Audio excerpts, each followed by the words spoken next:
तो हम जो बात कह रहे थे फिर बिल्कुल सावधान होकर सुनिए। गोतंत्र नामक ग्रंथ में भगवान शिव पार्वती का संवाद है और गो महिमा ही है उस ग्रंथ में। उसकी एक बात आपको बता देते हैं। उस ग्रंथ में भगवान शिव ने पार्वती जी से कहा कि देवी, जो मनुष्य 11 गायों की रक्षा,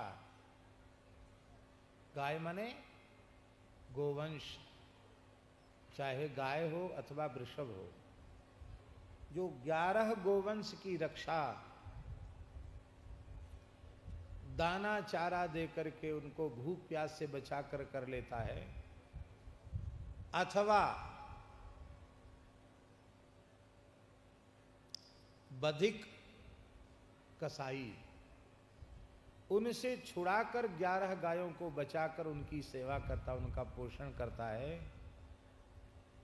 तो हे पार्वती, उस व्यक्ति को इस पृथ्वी पर मेरा ही स्वरूप समझना चाहिए। वो रुद्र रूप है, उसके दर्शन करने से पाप नष्ट हो जाते हैं।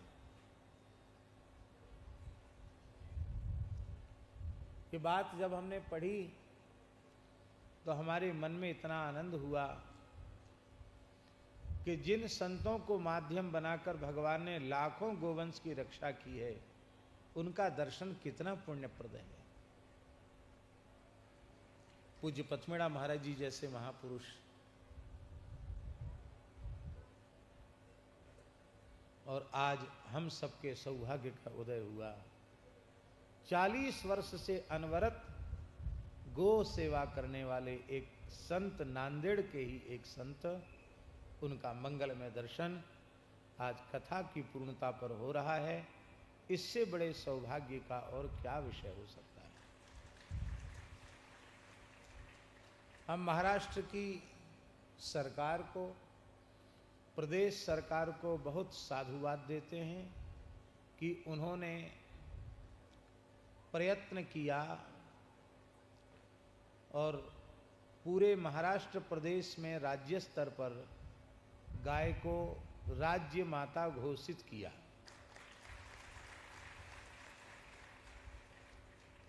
कुछ अनुदान देने का भी प्रयास वे लोग कर रहे हैं प्रत्येक गाय के हिसाब से, किंतु इसमें शासन का दोष अधिक नहीं है, प्रजा का दोष अधिक है। राज्य माता घोषित होने के बाद भी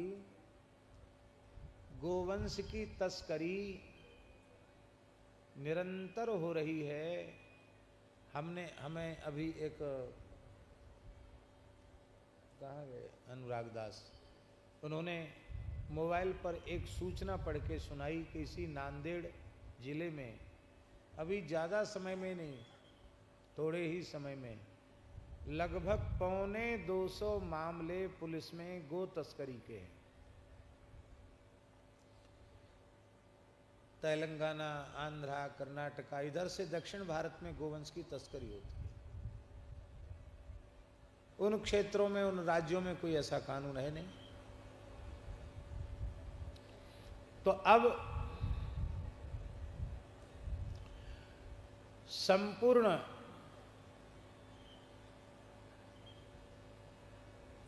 महाराष्ट्र की जनता का ये कर्तव्य है कि वह इस गोश्त तस्करी को संगठित होकर, कटिबद्ध होकर के रोके। और सरकार ने जो राज्य माता घोषित किया है उसके इस प्रयास का समर्थन करे और पूरा प्रदेश गो तस्करी और गोवध के पाप से बिल्कुल विमुक्त होना चाहिए।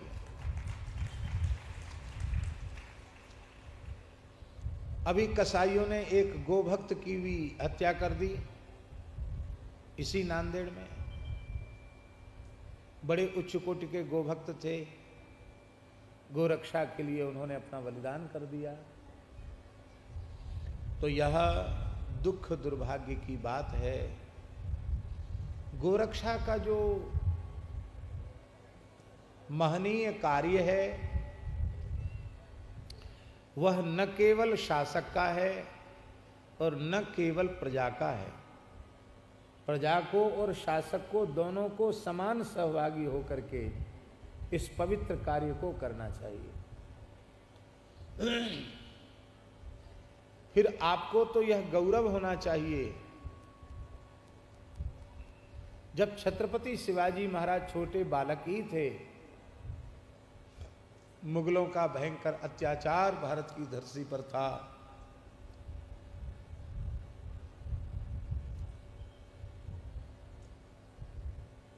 गुलामी की परतंत्रता की जंजीरों में देश जकड़ा हुआ था, धर्म और सदाचार इस पर बहुत भारी संकट था, वेदादि शास्त्रों की होली जलाई जा रही थी। उस भीषण संक्रमण के काल में छत्रपति वीरवर श्री शिवाजी महाराज ने अपने बाल्यकाल में ही सरेआम गोहत्यारे को उसका सिर धड़ से अलग करके उसको तलवार से मौत के घाट उतार करके और गाय को कसाई के हाथ से बचाया था और अत्यंत निर्भीकता पूर्वक बीजापुर के महाराज के दरबार में उत्तर दिया था। तो केवल शिवाजी का नाम लेने से नहीं होगा, केवल शिवाजी महाराज का नाम लेंगे तो उससे बात नहीं बनेगी, केवल छत्रपति संभाजी महाराज का नाम लेने से बात नहीं बनेगी। गोरक्षा के लिए उनका जो संकल्प है पिता पुत्र का, उनका जो प्रयास है, उसको हृदय से स्वीकार करके गोरक्षा के लिए कटिबद्ध होकर गोसेवा करने से बात बनेगी।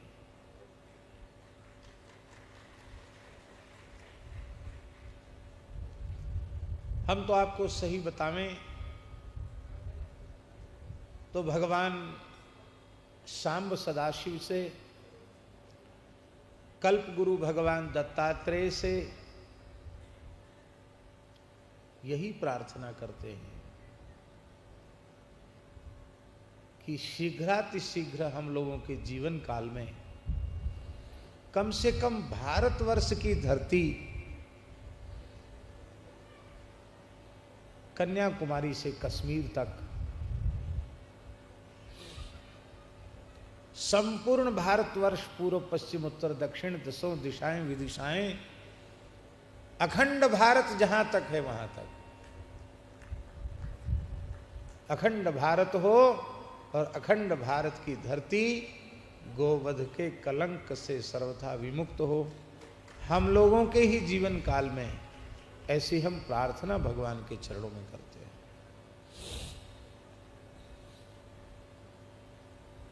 गो सेवा ही गो रक्षा का सबसे श्रेष्ठ उपाय है। आपने 10, 20, 50, 100 गाय भी यदि श्रद्धा पूर्वक रख ली तो समझ लेना उतनी गायों के प्राण बचाने का पुण्य आपको मिल गया। जब हम गोवंश की रक्षा करेंगे तो गोवंश हमारी रक्षा करेगा।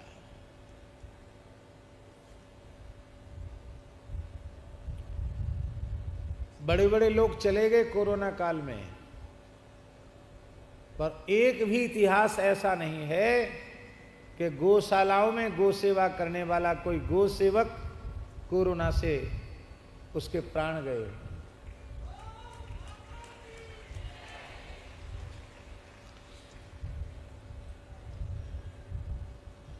आज अपने ठाकुर जी के कृपा करुणा से, उनके माध्यम से अनेकों गौशालाएं संचालित हैं। ओरछा में, ललितपुर में, इंदौर में, वृंदावन में, गोवर्धन में, जड़खोर में, रेवासा धाम में, सब जगह गोवंश है। आज सब जगह का गोवंश गिना जाए तो 25-30 हजार से कम गोवंश नहीं है।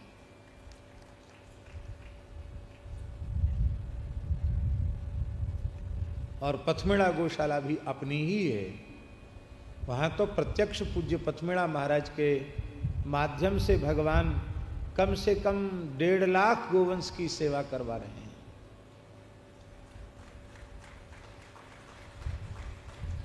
यद्यपि बहुत कठिन काम है। जो लोग सेवा के कार्य में लगे हैं उनको अनुभव होता कठिनाइयों का, सुनने बोलने वालों को ज्यादा नहीं होता। जो प्रत्यक्ष रूप में लगे हैं उनको अनुभव होता है।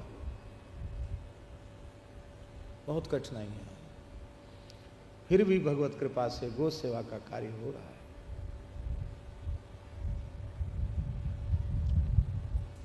तो जितने गोवंश को गो सदनों में, गो सेवा केंद्रों में, गौशालाओं में आश्रय प्राप्त हो रहा है, कम से कम उतने गोवंश तो सुरक्षित हो गए कि नहीं।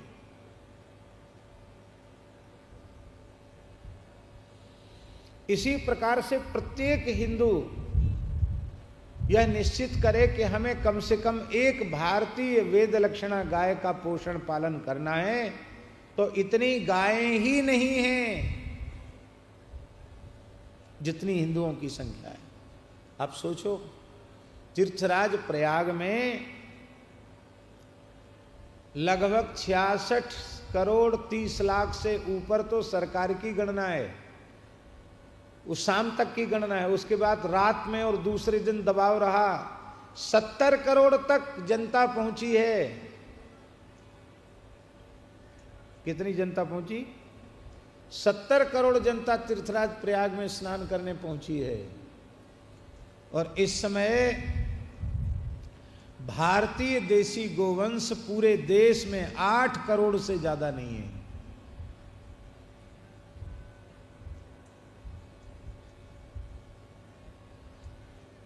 दस हिंदुओं के हिस्से में भी एक एक गाय नहीं आएगी, इतनी कम हो गई हैं गाय।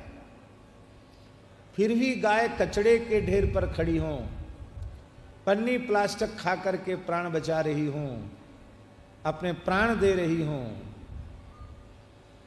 और फिर भी हम अपने को हिंदू सनातनी कहें, तो ये बहुत लज्जा की बात है। इसलिए इस पूरी ग्रामीण क्षेत्र की जनता से मेरी प्रार्थना है कि आप लोग गांव में रहते हैं, आप किसान हैं, तो आप घर में भारतीय देशी गोवंश अवश्य रखिए, गो कृषि कीजिए और गो आधारित कृषि से उत्पादित पवित्र सात्विक अन्न ही अपने परिवार के व्यवहार में लीजिए। अशुद्ध खान पान, मद्य मांस आदि का सर्वथा त्याग कीजिए। देखिए आपका घर ही भगवान का धाम बन जाएगा।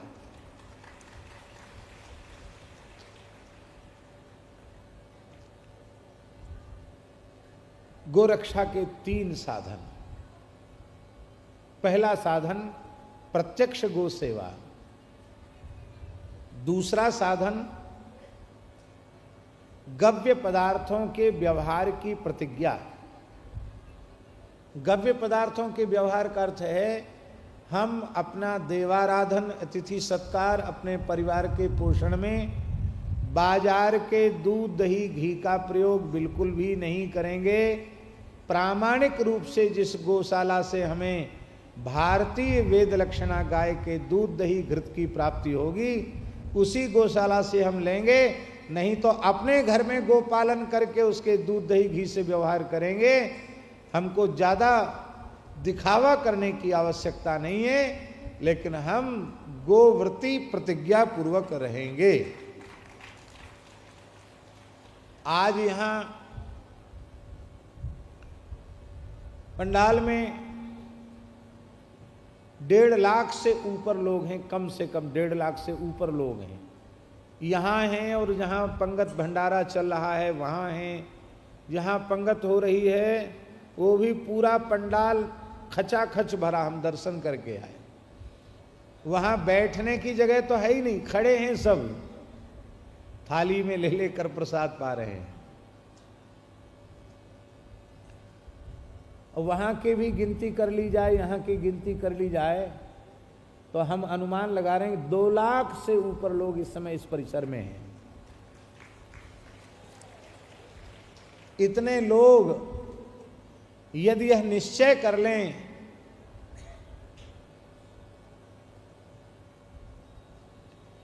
कि हम वेद लक्षणा भारतीय देसी गाय के दूध ही अपने व्यवहार में उपयोग करेंगे, शंकर जी का अभिषेक करेंगे तो उसी से पूजा पाठ करेंगे, तो उसी से गुरु चरित्र पाठ करेंगे, उसका उत्सव मनाएंगे तो उसी से घर में खाने के उपयोग में लेंगे तो वही, और अतिथियों के सत्कार में उपयोग लेंगे तो वही। इतना निश्चय यदि इतने लोग कर लें तो बहुत बड़े पैमाने पर गोवंश की रक्षा हो जाएगी।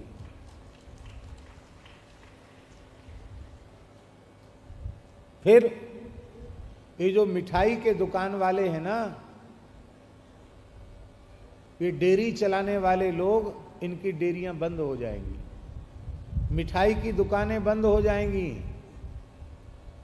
और फिर इन्हें काम तो करना पड़ेगा, भूखे थोड़ी मरेंगे। डेयरियां भी चलेंगी, मिठाई की दुकानें भी चलेंगी, पर जब इन दुकानदारों को, व्यापारियों को पता चल जाएगा कि केवल भारतीय वेद लक्षणा गायों के दूध दही घी की ही बिक्री हो रही है, तो ये दुकान पीछे खोलेंगे, गौशालाएं पहले खोलेंगे। आप विचार कीजिए इससे कितनी बड़ी क्रांति आ सकती है। सभी प्रदेशों की सरकारों का और मुख्य रूप में भारत सरकार का यह कर्तव्य है, वह कानून बनाए कि गो आधारित जो कृषि है, खेती है, उससे गो कृषि के द्वारा उत्पादित जो अन्न है, साग सब्जी है, फल फूल है, उसको सब्सिडी दे सरकार और अधिक कीमत दे करके खरीदे। खरीदने बेचने का हमारा काम नहीं है। इसमें गेहूं क्या भाव चल रहा है आप लोग बताइए, किसी को मालूम है?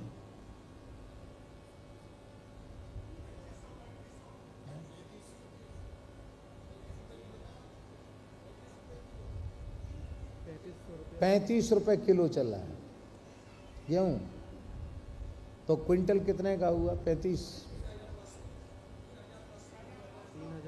हाँ 3500 का हो गया ना। तो यदि 1 क्विंटल गेहूं 3500 का सरकार की खरीद का रेट है क्या ये? मान लो सरकार की खरीद है ₹3500 क्विंटल प्रति क्विंटल गेहूं, तो सामान्य गेहूं का मूल्य सरकार ₹3500 क्विंटल दे, तो गो आधारित कृषि करने वाले जो किसान हैं उनको सब्सिडी दे, जो रासायनिक खादों का प्रयोग नहीं करते हैं, और उनके गेहूं को सरकार कम से कम ₹5000 क्विंटल खरीदे। महाराज देश में तो आप पूर्ति कर नहीं पाओगे, विदेश में हाहाकार मच जाएगा, भारतीय अन्न की मांग हो जाएगी विदेश में। आज स्वस्थ जीवित सब रहना चाहते हैं प्रामाणिक रूप से, लेकिन सर्वे धर्माः राजधर्म प्रधानाः, महाभारत का वाक्य है, सभी प्रजा के धर्म राजधर्म के आश्रय से पल्लवित पुष्पित होते हैं। राजधर्म जिसके साथ नहीं होगा, प्रजा में भी वो संस्कार नहीं होंगे। प्रथम हिंदवी स्वराज्य की घोषणा करने वाले छत्रपति शिवाजी महाराज के हृदय में ये भाव था, तो संपूर्ण मराठाओं ने, मराठा क्षेत्र के निवासियों ने अपना तन मन प्राण एक आवाज पर न्यौछावर करने के लिए वो उद्यत हो गए, तैयार हो गए। उसका परिणाम आया कि दुष्ट औरंगजेब के रहते हुए ही, इसी महाराष्ट्र की धरती पर रहते हुए भी, उसको छत्रपति शिवाजी महाराज ने अपने शौर्य वीर पराक्रम से कील दिया, घुट घुट करके मरा वो।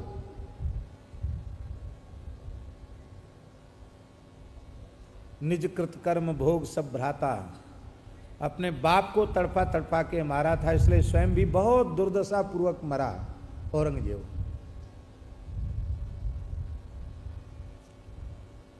अब सोचो, तो राजा का कर्तव्य है, शासक का कर्तव्य है, और यह, हाँ, तो पहला माध्यम क्या हुआ? गो सेवा। दूसरा माध्यम हुआ गो आधारित कृषि,